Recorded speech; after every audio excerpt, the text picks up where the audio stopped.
అతడి పేరు అనంత చక్రవర్తి. పేరుకు తగ్గట్టే తనకి తాను ఓ చక్రవర్తిగా ఫీలయ్యేవాడు. ఒడిశా రాష్ట్రంలోనే తనకంటే మొనగాడు లేడని విర్రవీగేవాడు. అడ్డంగా సంపాదించటం మొదలుపెట్టాడు. అడ్డొచ్చిన వాళ్లను నిర్దాక్షిణ్యంగా అణిచివేసేవాడు. ప్రజల ఇళ్లపై పడి దోచేసేవాడు. రోడ్డుపైన ఎవరైనా వెళ్తుంటే దారికాచి వాళ్లను కొల్లగొట్టేవాడు. చూస్తుండగానే బందిపోటుగా మారాడు.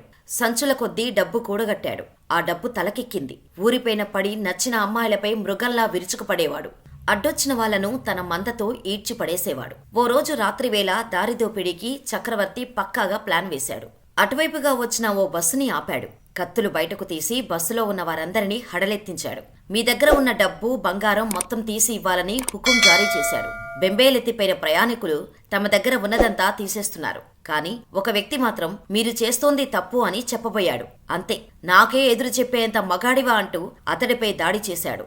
జనాలు భయంతో కేకలు వేస్తుంటే చక్రవర్తి కత్తితో పొడుస్తూ మరింతగా రెచ్చిపోయాడు. దీంతో ఆ వ్యక్తి రక్త గాయాలతో సొమ్మసిల్లి పడిపోయాడు. ఇంకెవరైనా నాకు ఎదురు చెబుతారా అని ప్రయాణికులను హడలెత్తించి వారి డబ్బు, బంగారం దోచేసి అక్కడి నుంచి వెళ్లిపోయాడు. వెంటనే ప్రయాణికులు బాధిత వ్యక్తిని ఆస్పత్రికి తీసుకెళ్లగా అతడు చనిపోయినట్టు డాక్టర్లు నిర్ధారించారు. వెంటనే పోలీసులు రంగంలోకి దిగి విచారణ చేయగా ప్రయాణికులు ఇచ్చిన సమాచారం ప్రకారం ఇది చక్రవర్తి పని అని తేలింది. పోలీసులు మాటు వేసి అతి కష్టం మీద చక్రవర్తిని అరెస్ట్ చేశారు. పక్కా ఆధారాలు సేకరించి జిల్లా కోర్టుకు సమర్పించారు. విచారణ అనంతరం జిల్లా కోర్టు అనంత చక్రవర్తిని దోషిగా నిర్ధారిస్తూ అతడికి జీవితకాల కఠిన కారాగార శిక్ష విధించింది. కానీ చక్రవర్తి తన దగ్గర ఉన్న డబ్బుతో ఒడిశాలోనే పేరు మోసిన క్రిమినల్ లాయర్ను సంప్రదించాడు. తనను ఈ కేసులో అన్యాయంగా ఇరికించారని వాపోయాడు. దీంతో ఆ లాయర్ సాయంతో తనకు విధించిన శిక్షను హైకోర్టులో సవాల్ చేశాడు. ఆ లాయర్ వాదనతో ఒడిశా హైకోర్టు ఏకీభవించింది. చక్రవర్తిని నిర్దోషిగా విడుదల చేసింది. చక్రవర్తి ఆనందానికి అవధుల్లేవు. కానీ ఈసారి అన్నిటికంటే పైనున్న అత్యున్నతోన్నత కోర్టు కన్నెర్ర చేసింది. కచ్చేస్తే ఒడిశా రాష్ట్రం పూరీలోని న్యాయ కళాశాలలో జరుగుతున్న ఓ కార్యక్రమానికి సుప్రీంకోర్టు ప్రధాన న్యాయమూర్తి జస్టిస్ రంగనాథ్ మిశ్రాను ముఖ్య అతిథిగా ఆహ్వానించారు. జస్టిస్ రంగనాథ్ మిశ్రా చాలా రోజుల తర్వాత సొంత రాష్ట్రానికి రావటంతో కాలేజీ ఫంక్షన్కు ముందు పూరీలోని జగన్నాథ ఆలయానికి వెళ్లారు. స్వామివారి దర్శనం అనంతరం తిరిగి వస్తుండగా రంగనాథ్ బాబు అనే పిలుపు వినిపించింది. అక్కడే ఆగిపోయారు. మళ్లీ రంగనాథ్ బాబు అని గట్టి అరుపు. జస్టిస్ రంగనాథ్ మిశ్రా ఆశ్చర్యంతో సుప్రీంకోర్టు ప్రధాన న్యాయమూర్తిగా ఉన్న నన్ను పేరు పెట్టి పిలుస్తోంది ఎవరు, అది కూడా గుడిద్వారం దగ్గర అనే సందిగ్ధంతో వెనక్కి తిరిగి చూశారు. అంతే, ఒక బిచ్చగాడు ఒళ్లంతా కుష్ఠువ్యాధి సోకి వికారమైన ముఖంతో కుళ్లిపోయిన కాళ్లు చేతుల్ని దాచుకొని కనిపించాడు. జస్టిస్ రంగనాథ్ మిశ్రా, ఎవరయ్యా నువ్వు? నేనెవరో తెలుసా? నన్ను పేరు పెట్టి మరీ పిలుస్తున్నావ్ అని అడిగారు. ఆ బిచ్చగాడు బదులిస్తూ, సార్, మీరు నన్ను గుర్తుపట్టలేదా? నేను అనంత చక్రవర్తిని, పేరు మోసిన బందిపోటిని. మీరు ఒడిశా హైకోర్టులో ప్రాక్టీస్ చేస్తున్నప్పుడు నేను మీ క్లయింట్ని.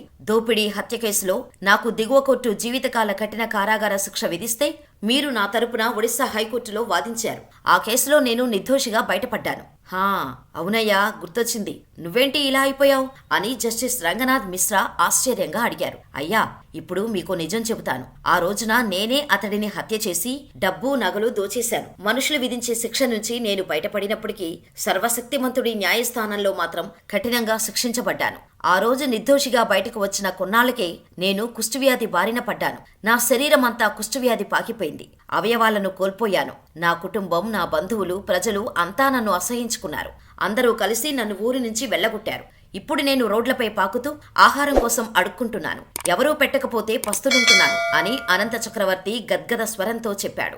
చక్రవర్తి మాటలు విన్న జస్టిస్ మిశ్రా అతనికి ఓ 100 రూపాయల నోటు ఇచ్చి బరువెక్కిన హృదయంతో మౌనంగా అక్కడి నుంచి వెళ్లిపోయారు. తర్వాత లా కాలేజీలో జరిగిన ఫంక్షన్లో పాల్గొన్న జస్టిస్ మిశ్రా కన్నీళ్లతో ఈ వాస్తవ సంఘటనను వివరించారు. మనకున్న చట్టాలకు లోబడి మాకున్న విచక్షణ ప్రకారం ఎవరినైనా శిక్షించటానికి లేదా విడిపించటానికి న్యాయమూర్తులుగా తీర్పులు ఇస్తాం. కానీ అన్నిటికంటే పైన మరొక ఉన్నత న్యాయస్థానం ఉంది. అక్కడ ఏ తెలివి పనిచేయదు. తప్పు చేసిన దోషి ఖచ్చితంగా శిక్షించబడతాడు. దీనినే లా ఆఫ్ డిస్ట్రిబ్యూషన్ అంటారు. కర్మ ఎవరినీ వదిలిపెట్టదు అని జస్టిస్ రంగనాథ్ మిశ్రా చెప్పారు. ఇది మీకు కథలాగా అనిపించవచ్చు, కానీ యథార్థంగా జరిగిన సంఘటన.